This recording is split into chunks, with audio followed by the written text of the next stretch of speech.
What's up guys, welcome to AnimeKouhai. If you'd like to help me out, please hit the like button and subscribe to my channel.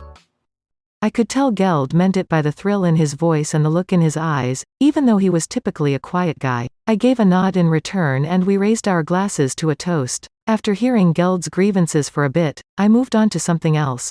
If you don't mind, I'm actually going to say something that might come out as impolite to you. Of course. I won't believe Sir Rimuru is being impolite to me, whatever it may be. No, I'm not always sensitive, so let me know if it offends you. It's okay for me to joke around sometimes, but please tell me out loud if I say something inappropriate. Even in elementary school, when I was chatting to girls, I was a good talker. No, let's not go there. Since then, I've matured, and there is no black history. I was conscious of my lack of subtlety even then, but I still tried every day to avoid saying anything that people could find offensive. I had no idea if my efforts had been fruitful or not. With Geld's approval now in hand, I made the decision to speak up. If you don't want to hear it, you can say no, okay? That said, I offered Geld a recommendation. Naturally, the recommendation was to accept or reject CL's skill alteration. As CL's identity needed to remain a secret, I inquired, "Can I interfere with your abilities?" Then, without hesitation, Geld said, "Yes." I believe that the reason Sir Rimuru was concerned was because of who I am. I would be pleased if you could strengthen me. I appreciate it. Geld took a gulp and finished the glass of wine. Geld's declaration was determined, not compelled, because accepting the offer was natural for him. As I poured Geld another drink, I gave him a nod. Name: Geld. EP: 2,378,749. Race: Divine Boar. Greater Chaos Spirit. Earth Spirit Boar. Blessing: Rimuru's Blessing. Title: Barrier Lord. Magic: Restoration Magic. Skill: Ultimate Gift, Gourmet King Beelzebub. Resistance: Nullification of pain, nullification of abnormal conditions, natural effects, physical attack resistance, mental attack resistance, and resistance to holy demon attacks. After Geld said yes to my proposition, Seal, who had been waiting for it, took action right away. The ultimate gift, Gourmet King Beelzebub, was given to Geld. It contained the following abilities: Thought Acceleration, Magic Perception, Demon Lord Haki, Ultraspeed Regeneration, Predation, Stomach, Isolation, Demand, Supply, Corrosion, Iron Wall, Grant Protection, Substitute, Spatial Manipulation, Multi-Layer Barrier, Keen Smell, and Full Body Armor. The skill was a number of stuff combined into a little deteriorated version of my gluttonous King Beelzebub. All of his subordinates may be given Grant Protection, which would create a whole defensive force. Additionally, Geld was able to absorb the damage caused by his allies by using Iron Wall, and Substitute. Corrosion was a defensive and offensive skill that was beneficial for attack as well as protection. It was excellent that Geld, a defense specialist, could utilize this ability to its fullest. It was also worth mentioning that it was not only the skill that deserved to be recognized. Rather, Geld was great as well.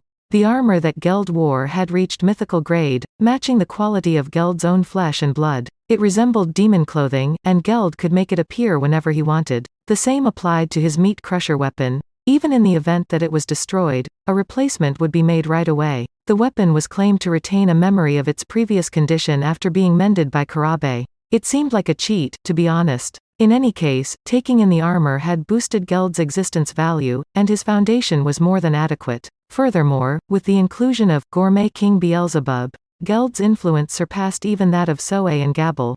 Even in the face of the three Phantom Commanders, current Geld ought to be able to delay for some time. Without a devastating blow, defeating the defensive Geld would be difficult. Your reliability is increasing steadily. That is good to hear. You have my word that I will keep fighting with everything I've got to keep everyone safe. I gave Geld a smile and assured him that I would always be dependent on him. I returned to my small shelter, my chamber. The meetings tomorrow were on my mind. There were just 5 persons to meet because the conference had only begun this evening at dusk. I was not in a position to devote several days to this, as everyone else was as busy. Apart from the 9 Guardian Lords that remained, there were a couple more that I had to schedule meetings with. At the very least, Apito had to be interviewed at CL's request. It appeared to be trying to interfere with her abilities. That seemed a little too dedicated to its own desires, but I couldn't dispute that doing so would benefit everyone. I saw no reason to stop it, so I planned to continue doing my best the next day. With that intention, I requested Shuna to create a schedule. I also informed her that Xian and Diablo would be delayed until later, so tomorrow we should be able to get everything done swiftly. Even though Masayuki and his team were on my mind, I learned that they, too, were in deep discussion. I was given a brief report, but I wasn't sure if I should participate or not. So, I decided to keep out of the discussion between Masayuki and the other Empire members until they were done. Well, my restlessness had also been caused by Velgrin's presence. The existing 70th floor levels had developed into an environment that was off limits to everybody. I could feel myself getting a little nervous because Veldora had long since panicked and run off to his room. Though I haven't been apart from Velgrind for that long, I was curious about the kinds of adventures she's had. Ultimately, all I could do was wait and see what she did. In the interim, I would carry out my responsibilities. I was thinking along these lines when I felt a presence. Ranga's head and nose tip were protruding from my shadow as he stared at me. Haha, you frightened me. I'm glad you woke up, Ranga. I was so thrilled that I transformed into a person and scratched his ears and head. He answered with a pleased, yet sorrowful, expression, his ears lowered. How are you? Are you feeling sick? I was concerned that something had gone wrong in the evolution. It wasn't that, though. It appears I overslept and missed the war, my master. Ah. At that time, he was simply wallowing in sadness. Oh, is that it? Nothing to worry about. You say that, master. But didn't Gobda and the others miss out on the opportunity to contribute as well because of me? He was correct, but what do you want? All would be well if he had safely completed his evolution and was now free to kick ass for us. Don't worry about it, Ranga. Even Gobda and the others were very involved in their chores and covert acts during the banquet, so nobody was complaining about you. Master, hearing you say that makes me very happy. Ranga whimpered as he fully emerged from my shade and brushed up against me. I gave him some more scratches because it was my first opportunity in a long time to feel all of his fluff, and I was glad of it. So let's get back to work. Now that he's here, let us check him. Name: Ranga. EP: 4,340,084. Race: Divine Wolf. Greater Chaos Spirit. Wind Spirit Wolf. Blessing: Rimmeru's Blessing. Title: Star Lord. Magic: Wind Spirit Magic. Skill: Ultimate Skill, Stellar Wind King Haster. Resistance: Mental Attack Resistance, Physical Attack Resistance, Natural Effects Nullification, Abnormal Condition Nullification, and Resistance to Holy Demonic Attacks. Yes, there was a divine aspect to Ranga's race. I'd been thinking about it for a long, but it looked to be more powerful than even the native deities worshipped in many remote areas. Was it okay? Apart from Soe, who would be regarded as a subservient deity of Benimaru, it appeared that a race would be considered divine if its existence value was above 2 million. Though to be honest, I wasn't sure. I am fairly certain that is the case, but we still need to gather more examples. A saint is most likely someone whose existence value exceeds 1 million, and a shinjin could be someone whose value exceeds 2 million. That was a dependable sign of strength, but it was not the same as the idea of an all-powerful god. Ranga was more than 4 million in existence value. That is like Benimaru not having his weapon. Wow, Ranga, that's amazing. All of this is possible because of my master.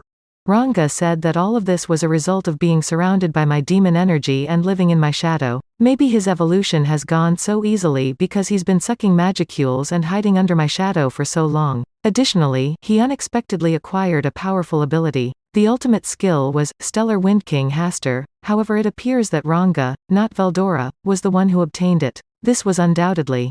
It's true. I was just lending a little assistance. I was aware of it. Ranga most likely acquired it on his own because it wasn't the ultimate gift, but Seal had to have played some role. However, I didn't mind because Ranga was suited for that power. Thought acceleration, universal perception, demon lord haki, weather domination, sound and wind domination, spatial domination, and multi-layer barrier were among the 7 abilities that comprised this power. It was so strong that it might perhaps be regarded as remarkable. With this supernatural power that could even influence the weather, I could see its greatness. That was a real skill deserving of Ranga. I was beginning to worry about Gobta's ability to handle Ranga. Time to get to work now. I was in great form even though I had played with Ranga all night without getting any sleep. Kumara was the first to arrive. She said hello to me and then said something else.